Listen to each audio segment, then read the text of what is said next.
করার নাই, বসে বসে কাজ ছাড়া কি করানো যাবে বলেন? অত কোনো করার নাই, কান্দা ছাড়া কি করবো আর?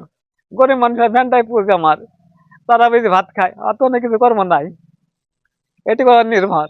কোন আধার নাই, কিছু না, আবার কি শক্তি নাই, সমিতির টাকা তুলে এই ভ্যানটাই কিনেছি, আর তো কিছু করার নাই। ঋণের টাকায় কেনা ভ্যান বাড়ির উঠান থেকে রাতের আধারে চুরি করে নিয়ে গেছে চোরের দল। পরিবারের সদস্যদের খাবার জোগাড় যেমন তেমন, ঋণের কিস্তি কিভাবে পরিশোধ করবেন তা ভেবে পাচ্ছে না মেহেরপুর জেলার গাংনী উপজেলার বামুন্দি ইউনিয়নের নিশিপুর গ্রামের আব্বাস আলী। বাড়ির উঠান থেকে ভ্যান চুরির ঘটনাটি ঘটেছে রবিবার দিবাগত রাতে গাংনীর নিশিপুর গ্রামে। নিজে দেখুন, অন্যকে দেখাতে ভিডিওটি শেয়ার করে মিরর বিডির সাথেই থাকুন। জানা গেছে নিশিপুর গ্রামের আব্বাস আলী শারীরিক সমস্যার কারণে অন্য কোনো কাজ করতে পারেন না। সে কারণে এনজিও থেকে ঋণ নিয়ে একটি পাখি ভ্যান ক্রয় করেন। ভ্যানে করে প্রতিদিন বিভিন্ন এলাকায় আম জাম কাঁঠালের চারা বিক্রি করে যা আয় হয় তা দিয়ে চলে সংসার। পরিবারটির একমাত্র আয়ের উৎস বলতেই ভ্যানটি। রবিবার বিভিন্ন স্থানে গাছের চারা বিক্রি করে বিকেলে বাড়ি ফিরে আসেন। প্রতিদিনের মতো ভ্যানটি উঠানে রেখে দেন। রাতে বাড়ির প্রবেশপথে থাকা অস্থায়ী টিনের বেড়ায় তালা আটকে ঘরে ঘুমিয়ে পড়েন।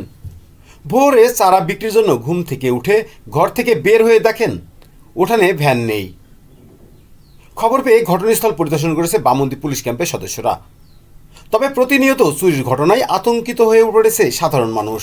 বাড়ির উঠোন থেকে, ঘর থেকে ভ্যান সহ অন্যান্য পণ্য চুরি কোনোভাবেই প্রতিরোধ করতে পারছে না আইন শৃঙ্খলা বাহিনীর সদস্যরা।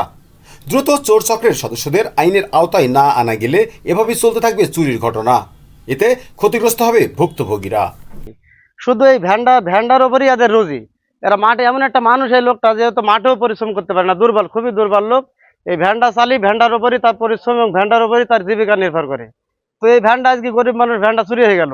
এখন আমারই প্রতিবেশী, আমারই হয়তো পাড়ার, আমরা তো বুঝি সে কিভাবে তার জীবন চলে বা কিভাবে তার সংসার চলে। কিন্তু আজকে যে চুরিটা হয়ে গেল, এইভাবে আসলে এইভাবে যদি গরিব মানুষের এভাবে ওপরে এরকম চুরি চুরি চারটা হতে থাকে, তাহলে মানুষ কিভাবে রাস্তায় একবার কিভাবে চলবে?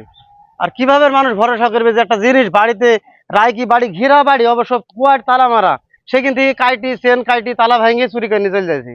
তাহলে এইভাবে কিভাবে সাধারণ মানুষ, সাধারণ গরিব মানুষ কিভাবে আপনার এতে ভরসা করবে, আর কিভাবে আপনার ভ্যান বা ছাগল গরু নিয়ে মানে চলবে কিভাবে? কালকে বিকাল বেলা চারা নিয়ে আসি, বাড়িতে শুয়ে দিয়েছি, ঘরের বেলা বেঁচে যাবো। সকাল বেলায় আদার টাইমে দেখছি ভ্যান গাড়ি নাই, তো আবার ভ্যান আসতে বাড়ি দেখছি ভ্যান নাই। পর দেখে তালাতে আসলো, তালা ভাঙি নিয়ে গেছে, চলে গেছে জল। নাই, বসে বসে কাজ ছাড়া কি করানো যাবে বলেন? অত কোনো করার নাই, কান্দা ছাড়া কি করবো আর? গরিব মানুষের ভ্যানটাই পুষে আমার, তারা বেশি ভাত খায়, অত অনেক কিছু কর্ম নাই, এটি করার নির্ভর। কোন আধার নাই, কিছু না, আবার কি শক্তি নাই, সমিতির টাকা তুলে এই ভ্যানটাই কিনেছি, আর তো কিছু করার নাই। আর কি কিস্তিতে কিনে দেবো আর? কিস্তি দেওয়া লাগবে এখন। হ্যাঁ, কিস্তি দেওয়া লাগবে, কিন্তু কিস্তিতে মাপ নাই।